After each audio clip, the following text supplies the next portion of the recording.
തെരഞ്ഞെടുപ്പ് കേസ് തിരിച്ചടി എന്ന് പറയാനാകില്ല എന്ന് സുരേഷ് ഗോപി പ്രതികരിച്ചു. ഇതിന്റെ പിന്നിൽ പ്രവർത്തിച്ച കറുത്ത കൈകളെ ഞാൻ കണ്ടുപിടിക്കും.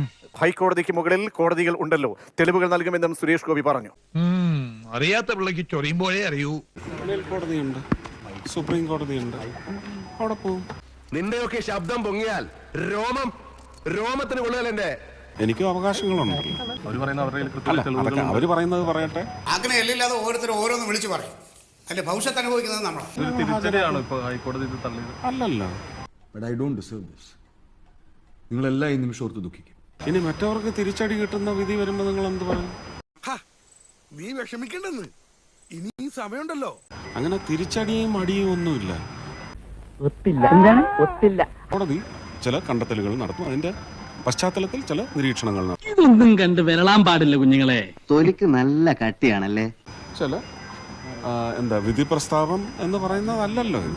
ഇവിടെയൊക്കെ എന്തൊക്കെയോ ചില കുഴപ്പങ്ങൾ ഉണ്ടെന്ന് ഞാൻ സംശയിക്കുന്നു. പറട്ടെ, പൊള്ളണ്ട. കാണിച്ച പോക്കരുത്തരത്തിന് തനിക്ക് കിട്ടേണ്ട പണി ഞങ്ങൾ ഇപ്പൊ വിചാരിച്ചാലും കിട്ടും. വളർത്തുന്നുള്ള പരാതിയാണ് അവർ ഉന്നയിക്കുന്നത്. അത് നീയാണല്ലോ കോടതി. ഓടാം. മതചിഹ്നങ്ങൾ ഉപയോഗിച്ച് ഒത്തുപിടിച്ചെന്നുള്ള പരാതി. ശരി, നീ ഒന്നും പണയണ്ട. അതാണ് അവര്. ശരി. മേലിതുപോലത്തെ പോക്കൃത്തരം കാണിച്ചോണ്ട് വരരുതും.